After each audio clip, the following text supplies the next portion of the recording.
Tak boleh syirik. Tak boleh padankan Allah dengan makhluk.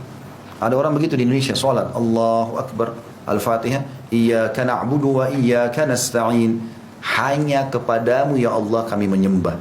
Hanya kepadamu kami minta tolong. Itu makna Iyyaka na'budu wa iyyaka nasta'in. Salam, pergi kuburan sebelah masjid, minta-minta. Wahai Syekh fulan, Kiai fulan, kasih saya. Mana komitmenmu tadi? Katanya Iyyaka na'budu wa iyyaka nasta'in. Kan gitu. Coba cari riwayat teman-teman. Ada nggak sahabat yang pernah minta di kuburan Nabi? Ini sering saya ingatkan ya. Nabi SAW itu setelah meninggal beliau pun, itu masih, Aisyah masih hidup. Radhiyallahu anhu 30 tahun. Lebih.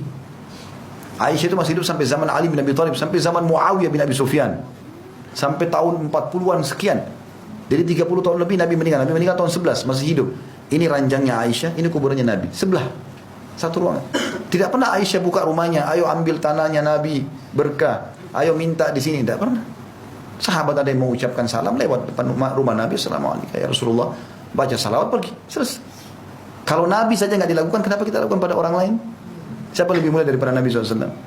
Tapi kadang-kadang orang nggak mau faham. Nanti kalau diingatkan, oh ini garis keras, oh ini Wahabi, wah ini.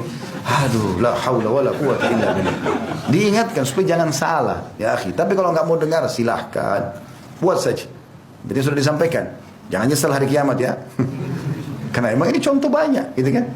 Itu Abu Bakar, itu syuhada Uhud, syuhada Badr, orang-orang mulia. Nabi jamin surga. Tidak pernah ada sahabat datang ambil tanahnya. Tidak pernah mereka datang minta-minta surga, tidak pernah sama sekali. Sampai diceritakan waktu di zaman Muawiyah bin Abi Sufyan, itu pernah ada saluran air, ada mata air ditemukan. Itu untuk disalurkan ke penduduk kota Madinah harus lewat kuburan syuhada Uhud. Maka mereka tanya, sahabat diskusi, gimana nih? Kita buat gali nggak di kuburan nih? Pindahin nggak syuhada Uhud atau kita biarin aja? Berarti mata air itu. Mereka belum temukan jalur lain untuk bawa ke Madinah.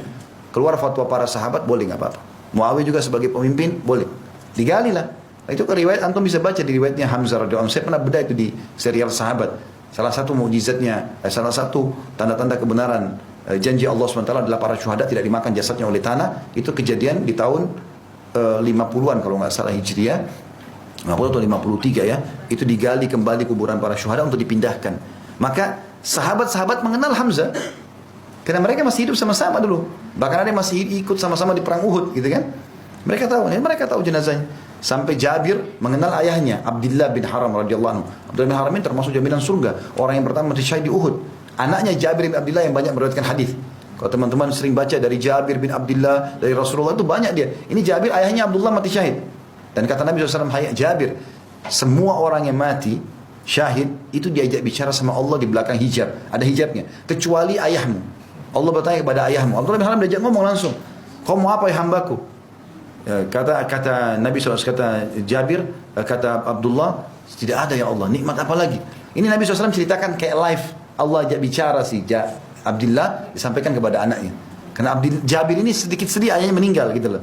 Lalu dibahas gitu kan. Lalu kata Nabi SAW, ayahmu ditanya sampai berapa kali dia nggak mau, dia mengatakan, ya Allah, saya hanya minta kau kembalikan jasadku agar aku mati syahid lagi. Bukan ikut perangnya ya, itu proses dipenggal lehernya, proses ditusuk, itu yang dia mau cari itu. Karena pada saat itu dia mati syahid, karena besarnya nikmat yang mereka lihat gitu. Nah itu orang-orang mulia, Mus'ab bin Umair, ya ini dai Nabi pertama yang menyebarkan Islam di Madinah. Ada semua di kuburannya syuhada Uhud itu. Waktu digali, semua jenazah dikeluarin tuh untuk dipindahin, dirapiin gitu. Semuanya masih utuh. Kata Jabir bin Abdullah, saya melihat sendiri ayah saya dan saya mengenal baju yang dipakai itu baju hitam garis-garis putih. Itu masih utuh bajunya dan bagian kepalanya sempat luka kena pedangnya orang kafir, itu dipegang sama ayahnya. Itu dia bilang, kata Jabir, kalau saya pindahkan tangan ayah saya darahnya ngucur. Sudah 50 tahun meninggal. Gitu. Terus tangannya kembali berhenti darahnya. Sampai dikatakan itu ada cangkul yang dicangkul, sempat dicangkul kembali tanah, kena jempolnya kakinya Hamzah. Begitu dinukil dalam kisah ya. Berdarah, keluar darah, padahal sudah 50 tahun meninggal. Mereka seperti orang hidup. Tapi tidak pernah ada riwayat satupun mereka datang ambil tanahnya kuburan itu. Atau minta-minta pada mereka. Ini kenapa kita lakukan gitu kan? Tapi sekali lagi, kalau mau kerjain silahkan. Jangan lagi bilang ini larangnya sudah tidak apa-apa. Tapi tugas kami sampaikan. Kalau masuk di akal Anda ambil kan gitu. Kalau enggak mau terima juga nggak apa-apa, silahkan saja bebas gitu.